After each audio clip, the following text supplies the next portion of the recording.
하나님 우리 아버지와 주 예수 그리스도께서 내려주시는 은혜와 평화가 여러분에게 있기입니다. 사람들은요, 어떤 환경, 상황에 놓였을 때 그 시간을 어떻게 이겨내고 돌파하느냐에 따라서 그 사람의 믿음이 혹은 그 사람의 미천이 드러나게 됩니다. 우리가 지금 전 세계가 코로나 팬데믹 상황 가운데 놓여 있죠. 이곳에서 어떻게 우리가 이 코로나의 시간을 인내하고 이겨내냐에 따라, 이 시간을 어떻게 보내느냐에 따라 우리의 믿음이 성장할 수도 있고 떨어질 수도 있고요.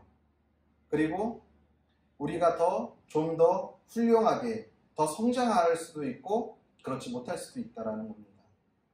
이렇게 우리가 계속해서 비대면 예배를 드리는데 이것도 어떻게 보면은 우리의 믿음을 다름질할 수 있는 기회가 될 수 있다는 거죠. 이것을 우리가 어떻게 받아들이고 어떻게 이 안에서 믿음을 키워나가냐에 따라서 이 비대면 예배가, 코로나 시대의 이 예배가 우리의 믿음을 더 성숙시킬 수가 있고요. 오히려 이것이 어떻게 보면은 우리의 믿음이 더 떨어질 수 있는 그러한 시간이 될 수도 있다는 것입니다. 그렇기 때문에 우리에게 놓여져 있는 이 상황과 환경, 이 시간을 우리가 어떻게 설계하고 어떻게 보내냐는 우리에게 있어서, 우리의 믿음의 성장에 있어서 아주 큰 영향을 발휘한다는 것입니다. 제가 잘 알고 지내는 목사님 중에 제가 좋아하는 목사님이 있습니다. 제 선배 목사님인데 언젠가 선배 목사님과 그런 이야기를 했습니다. 선배 목사님이 처음 신학을 공부하고 전도사로서 큰 교회에서 전도사 사역을 감당할 때 그 선배 목사님이 맡았던 부서에 부장 선생님 내외가 찾아왔다는 것입니다. 교회에. 코로나 이전에 있었던 일입니다. 그런데 알고 지낸 지 한 20년 정도 됐는데 이 선배 목사님이 좀 몸이 좋지가 않습니다. 건강이 좋지가 않아요. 그러니까 전도사 때 있을 때 20여 년 전에 있었을 때 전도사님은 건강하고 아주 열정 있게 사역하던 그런 분이었는데 20년이 지난 후에 이제는 담임 목회를 하고 있는 이 목사님을 찾아온 그 권사님 부부가 이제 많이 바뀌었죠. 20년이라는 세월 동안에. 그런 모습을 보면서 어떻게 그렇게 건강이 악화가 됐냐라고 하면서 안타까워했다는 겁니다. 근데 여기까지는 좋은데 거기에 이제 하나 더 붙인 거죠. 목사님이 건강이 좋지 않으면은 그것은 악한 영이 그렇게 하는 거기 때문에 목사님의 삶을 한번 잘 돌아보세요 라는 식의 그런 이야기를 그 권사님 부부가 하고 가신 거죠. 그 이야기를 저한테 하는 것을 제가 이렇게 들으면서 그런 의문이 들었습니다. 목사가 그러면 아프면 안 되는 걸까?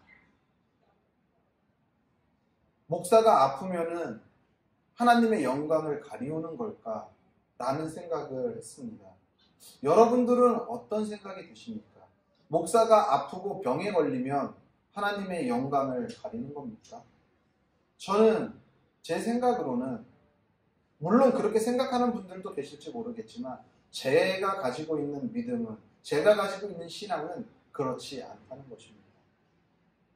때로는 하나님께서 꼭 질병이 아니더라도 상황의 힘듦과 어려움을 우리들에게 허락하실 때가 있어요.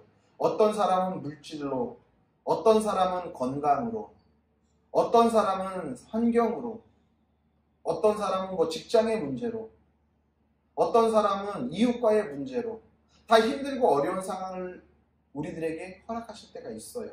그러면 내가 하나님을 바로 믿지 않았기 때문에 그러는 걸까? 아니라는 거예요. 하나님은 그 시간을 통해서 하나님의 영광을 드러내고 싶으시기 때문이라는 것이죠. 옛날 프로그램 중에 웃으면 복이 와요 라는 프로그램이 있습니다. 그곳에 출연했던 코미디언 중에 김경태 장로라는 사람이 있는데 이 장로는 암에 걸려서 소천하게 됩니다. 그런데 한 번은 이 김경태 장로의 지인들이 김경태 장로를 만나러 온 거예요. 그런데 이 장로님이 암에 투병 생활을 하면서 많이 힘들고 지쳤음에도 불구하고 그 자기를 찾아온 손님을 너무나도 반갑게 웃으면서 맞이해 준 거죠. 그러니까 이 지인들이 의아해 하는 거예요. 아니, 장로님, 그렇게 투병 생활에 지쳐있고 힘들어서 이렇게 사람 오는 것이 만나기가 불편하고 힘들 법한데 우리 온 것을 이렇게 환대해 주시고 이렇게 웃으시면서 기쁘게 맞아주실 수 있는 비결이 무엇입니까? 라고 했을 때 이 김경태 장로가 그렇게 이야기했다는 겁니다. 나는 지금 하나님이 나에게 내준 숙제를 하고 있네. 그 숙제가 뭔데요? 장로가 암에 걸려 죽어갈 때 어떻게 하면은 하나님의 영광을 가리지 않고 하나님께 영광 돌릴 수 있는지에 대한 숙제를 풀고 있어. 내가 암에 걸려서 비록 살 날이 많지 않지만 그것 때문에 뚱해 있고 그것 때문에 고통스러워하는 얼굴로 자네들을 맞이하면은 자네들의 기분이 어떻겠는가? 나는 천국의 소망을 가지고 있는데 이렇게 해서 죽어서 하나님 만날 텐데 이것이 그렇게 힘든 일도 아닌데 라고 하면서 자신은 그래서 사는 날까지 그렇게 지인들을 만나고 그렇게 웃으면서 고통 가운데 있지만 그들과 함께 하나님 나라를 만들어갔다라는 이야기가 있습니다. 저는 동일하다라는 생각이 드는 거죠. 우리들에게 주어진 이 상황과 환경, 왜 나에게 이런 어려움이 있습니까? 왜 나에게 이런 고난이 있습니까? 왜 나에게 이런 아픔이 있습니까? 고통이 있습니까? 때로는 그것이 잘 이해가 가지 않고 때로는 그것이 힘들고 어렵게 느껴질 때가 있지만 하나님께서는 혹시 그것이 오늘 우리들에게 우리 삶 가운데 숙제를 허락해 주신 것이 아닌가라고 생각한다면 우리가 그것에 대한 물음에 그 질문에 답을 써내려가야 한다라는 것입니다. 오늘 우리가 함께 읽은 본문의 말씀 보면은요. 사무엘상 14장 6절로 15절까지에 있는 말씀입니다. 우리가 읽어서 알겠지만 요나단이 무기든 병사와 함께 블레셋으로 올라가요. 그러면서 블레셋과 싸우는데 재밌는 건 뭐냐면요. 많은 사람을 상대해서 이기는 것이 아닙니다. 약 한 20명가량을 요나단이 블레셋 군대를 죽여요. 그런데 이 상황이 블레셋에게 있어서는 너무나도 큰 충격인 거예요. 왜 그게 큰 충격일까요? 우리 오늘 좀 함께 보면 좋을 것 같아요.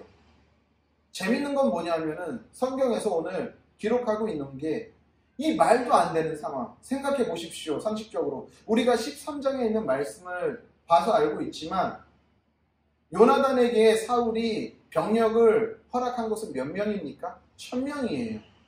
근데 그 1000명을 다 데리고 블레셋과 싸워도 이길까 말까 해요. 왜? 블레셋의 병력은 바다의 모래알같이 많거든요. 그들이 가지고 있는 병거와 마병은요. 요나단이 가지고 있는 1000명의 수보다도 훨씬 많아요. 13장 5절을 보면은요. 그들이 가지고 있는 수가 정확히 나와요. 보세요. 병거가 3만이고요. 마병이 6천이에요. 백성은 해변에 모래알과 같다고 이야기하고 있어요. 그렇게 많아요. 그런데 고작 1000명을 데리고 무슨 싸움을 해요? 그리고 지금 블레셋이 진치고 있는 믹마스는 험준한 바위산을 올라가야지만 싸울 수 있는 그런 지역인 거예요. 1000명을 데리고 올라가기도 전에 반 이상은 아마 죽을지도 몰라요. 그런데 요나단 본인과 무기든 그 소년 둘만 그 산을 기어 올라가요. 그러면서 뭐라고 이야기합니까? 블레셋이 거기 서라 라고 하면은 이 전쟁은 하나님의 뜻이 아니기 때문에 난 멈춰서겠습니다. 요나단이 그렇게 기도하잖아요. 고백하잖아요. 그리고 그들이 이리 와 라고 하면은 이것은 하나님 손에 붙어있는 전쟁이기 때문에 내가 그들과 함께 싸우겠습니다. 여러분 이게 이해가 갑니까? 상식적으로 우리가 생각을 해보자고요. 수백 명, 수천 명이 모여 있어요. 두 명이 무기든 소녀는 무기가 없잖아요. 요나단의 무기를 들고 올라오는 거예요. 두 명이 그 바위를 기어 올라왔어요. 그러면 야 거기서 나 너랑 전쟁할 마음이 없어 라고 그렇게 할 군대가 어디 있어요. 수적인 열세, 전쟁의 열세. 그걸 가지고 올라온 사람한테 야 거기 멈춰. 나는 너와 전쟁하기를 원치 않아. 이렇게 할 사람이 어딨냐고요. 다른 사람도 아니고 이스라엘 왕의 아들, 왕자예요. 왕자. 요나단. 그러면은 당장 이리로 와. 이게 정상이잖아요. 우리 한판 붙자. 그게 정상이거든요. 그러니까 하나님 앞에 한 고백도 어떻게 보면은 당연히 블레셋이 거기 있어 이게 아니라 이리로 와, 이리로 올라와 라는 것을 알 수도 있었던 상황이란 말이에요. 그러면 이와 반대로 고백을 했어요. 저들이 이리로 와 라고 하면은 나는 전쟁을 멈추는 것이 하나님의 뜻인 줄 알겠습니다. 그리고 거기 서라고 하면은 이거 전쟁은 하라는 뜻으로 알겠습니다. 이게 오히려 확률상으로 요나단한테는 유리하잖아요. 그런데 오히려 불리한 확률을 가지고서도 요나단은 올라가는 거죠. 그 결과 블레셋이 뭐라고 해요? 이리로 오라고 하잖아요. 한판 붙자. 지금 싸우자. 라고 하는 거잖아요. 그러면서 하나님의 뜻이래요. 그러면서 요나단이 고백하죠. 수의 많고 적음이 하나님에게는 문제가 되지 않는다라는 거예요. 적어도 요나단은 알고 있는 거죠. 지금 나에게 놓여져 있는 이 상황, 이 문제, 이 환경이 문제가 되지 않는다라는 거예요. 왜? 하나님이 나와 함께하고 계시니까. 하나님이 나의 삶을 이끌어가고 계시니까. 암에 걸린 김경태 장로도 지금의 나의 상황, 나의 처지, 나의 건강이 문제가 되지 않는 거예요. 왜? 하나님이 나와 함께 계시니까. 내가 이후에 어디에 있을 줄 아니까. 동일한 고백인 거죠.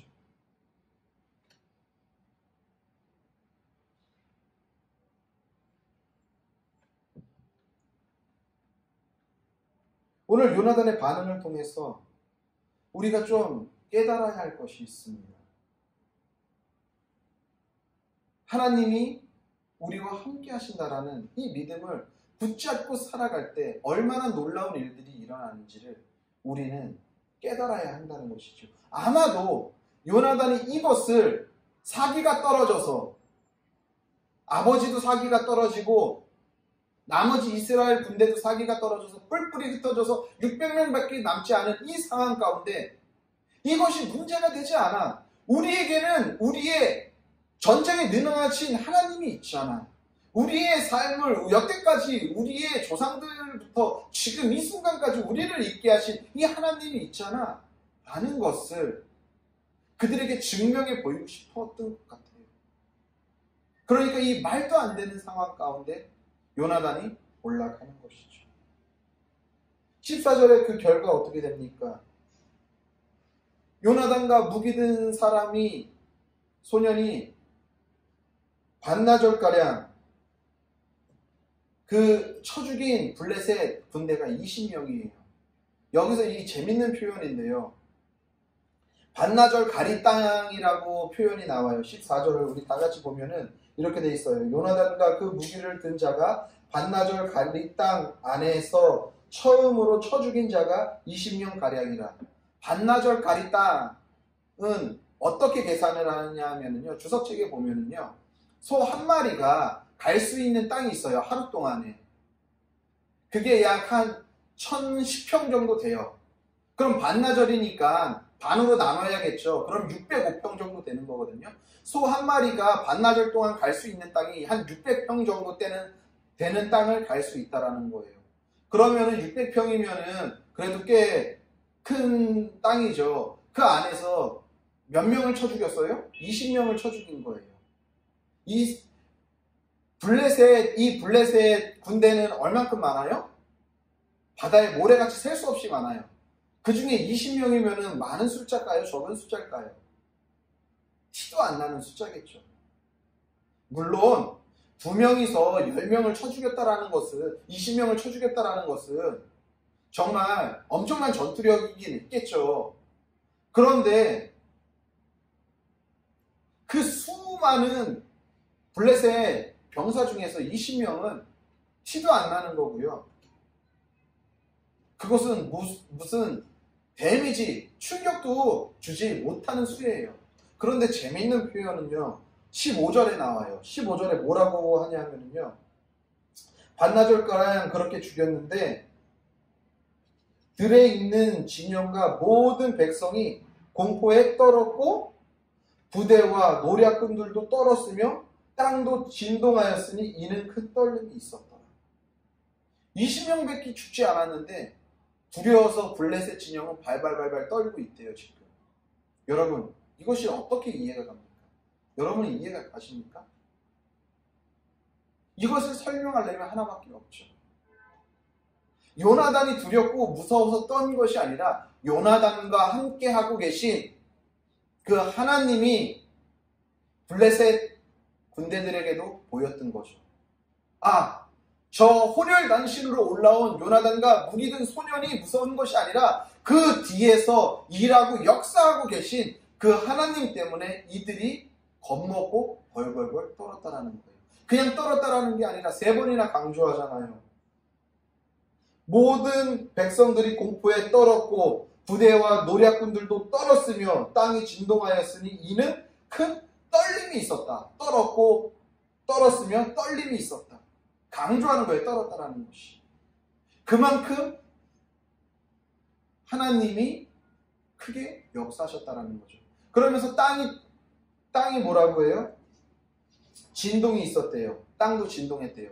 그냥 여기서 크게 설명하기 위해서 엄청난 떨림이 있었다, 두려움이 있었다를 설명하기 위해서 진동이 있었다라는 표현이 아니라 진짜 실제로 땅이 흔들렸다라는 거죠. 지진이 있었다라는 거예요. 성경에서 진동, 땅의 흔들림이나 이 지진은 하나님의 심판을 의미하거든요. 그들이 아는 거예요. 여기 건드렸다가는 우리가 잘못되겠구나. 그 두려움이 이들에게 엄습한 거예요. 그러니까 그들이 이 요나단과 무기 든 소년을 보고서 발발발 떨고 더 이상 전쟁에 임할 수가 없게 된 것이지. 이 블레셋 사람들은 하나님의 일하심을 보게 된 겁니다. 요나단은 그 싸움을 삶으로 증명해낸 거예요. 전쟁으로 증명해낸 거예요. 발발발 떨어서 오합지졸로 다 흩어진 이스라엘 백성들에게, 아버지 사울에게 보여준 거예요. 삶을 통해서. 떨 필요 없어. 두려워할 것 없어. 상황과 환경에 매일 필요 없어. 왜? 하나님의 일하심이 이렇게 크고 능력이 있으셔.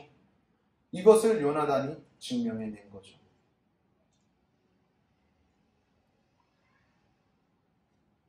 이스라엘에게 있어서 싸움은 칼과 단창으로 싸우는 것이 아니죠.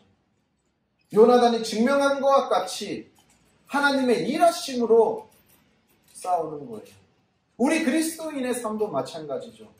우리들이 이 세상에서 말도 안 되는 상황과 환경 가운데, 지금 같은 이런 코로나19 상황 가운데에서 우리가 증명해낼 수 있는 것은 나의 실력과 나의 능력과 나의 어떤 세상적인 가치관에 의해서 이 힘들고 어려운 것을 타개하고 증명해내는 싸움이 아니라 오늘도 나와 함께 하시고 여전히 임마누엘로 내 삶 가운데 역사하시는 그 성령님을 붙잡고 그 성령님의 일하심을 통해 이 삶을 이겨내는 싸움을 하는 것이, 그것을 증명해내는 것이 오늘 우리들의 삶이라는 거예요.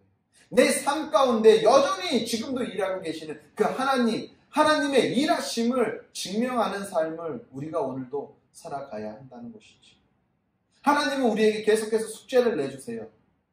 지금 나에게 어떤 사람은 쉬운 문제를 낼 수도 있고요. 어떤 사람은 좀 어려운 문제를 낼 수 있어요. 왜 그렇습니까? 실력에 맞춰서 내는 거죠.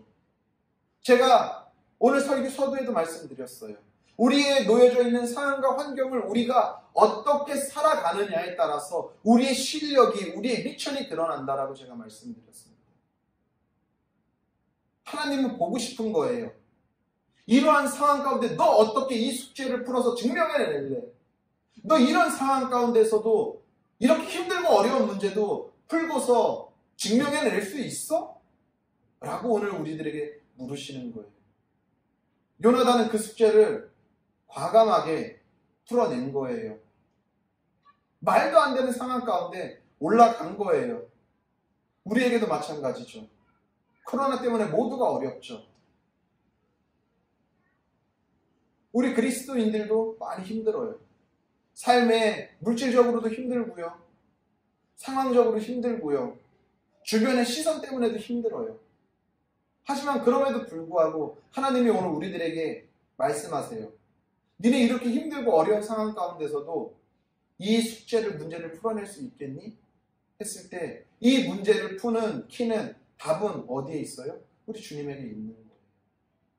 그 주님을 인정하고 그 주님을 붙잡고 그 주님의 일하심을 우리가 안다면 오늘도 주님, 내 안에서 역사하고 계신 주님, 주님의 일하심을 오늘도 보기를 원합니다.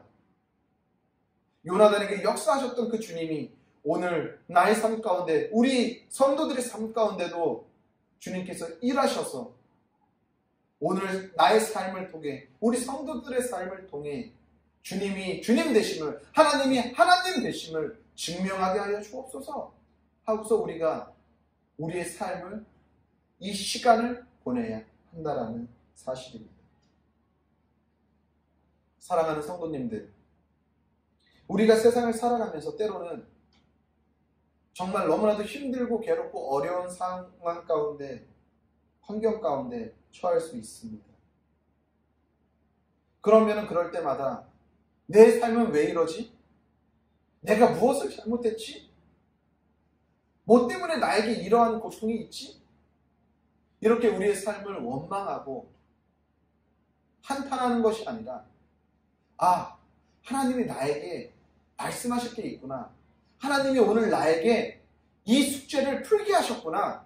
오늘 하나님이 이것을 통해 내가 더 성숙되길 원하시는구나 라고 생각하고, 오늘도 우리가 하나님께서 내주신 이 문제에, 이 질문에 답하며 풀어나가며 하나님이 여전히 내 삶 가운데 일하고 계심을 우리의 삶을 통해 증명해 나갈 때 하나님은 우리의 삶을 통해 기뻐하시고 우리를 더 믿음의 성숙자로 만드시고, 그리고 우리를 더 거룩하게 하시고 높인다라는 사실을 기억하시길 바랍니다.